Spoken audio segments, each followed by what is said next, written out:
Deməli, badambura qızlar xəmirlərini 5 dənə kündəyə edəndən sonra yağlayırıq və xəmirlə incə işləmək lazımdır ki, xəmirlərdə kəsiklər, qat şeylər, nədir o, balaca belə səliqəsizliklər yaranmasın. Çünki bu bizim ümumiyyətlə badamburanın bükümündə belə bizə maneçilik törədə bilər və onun estetik görünüşü çox səliqəsiz alına bilər.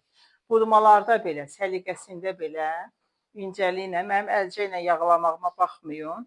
Bu şotkada biraz orada xəmirləri, cızıqlar əmələ gətirir, səliqəsiz olur və ona görə mən bunu əllə yağlayıram. Belə 5 dənə qatdan asılıdır. Çox yağ da vermirsiniz arasına ki, onun xəttlərinin alınmasında kömək olsun. Çox yağ veriləndə sürüşkənlik yaranır və o yağın ağırlığından badamburanın xəmiri, qatları görsənməyə bilər.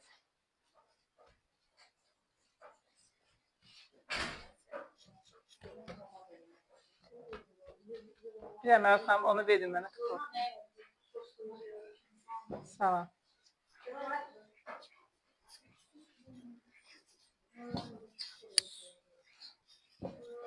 Bu bizim 5 dənə qatımızdır. Hazırdır. Bıçaq bir dənə oradan bir kəsim edək.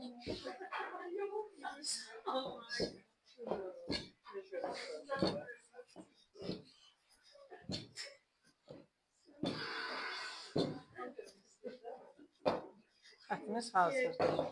Və diqqətlə qızlar baxın. Diqqətlə baxın, kəsimlərimizi edirik.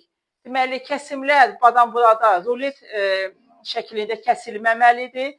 Səliqə ilə 2 barmaq rimen deyilən ölçüdə. Bax, bu cür ölçüdə. Bunlar hamısı kəsilir. Təqribi ölçünü götürürsünüz. Kəsilir. Və diqqət, bunun bükülməyində, bu saat hal-hazırda sizə bir bükülməyindədir. Davamını edib kəsicik. Diqqətlə baxın qızlar. Bax, bükülməyində bu xəttlər itməmək şərti ilə. Dairəni buradan aparırıq, kurubu götürürük. Xəttin birini buradan düz tuturuq ki, altında badamburanın xəttləri bilinsin. Və fırlada biraz azca qaldırırıq və dartırıq limeni. Gördünüz? Gördünüz? Gəlin, başlayın hamımız bir-bir eləməyə. Fikir verdiniz necə elədim? Bax, qaldırdım yüngülvari. Qaldırdım yüngülvari. Baxın, görürsünüz bu xəmiri. Bax, alınan xəttimiz. Gördünüz bunu. Bu xəttimiz alınandan sonra. İndi içinə birini sizə göstərirəm necə etmək lazımdır. Bunu xətti gətiririk, gizlədirik və burada bir papaq dərinlik yaradırıq. Bu da bizim badamburamızın xəmiri. Xəttlər görsənməlidir. Gördünüz necə xəttlər görsənir? Xətti qaçırtmamalısınız. Xəttlər bilinməlidir. Bax, bu belə.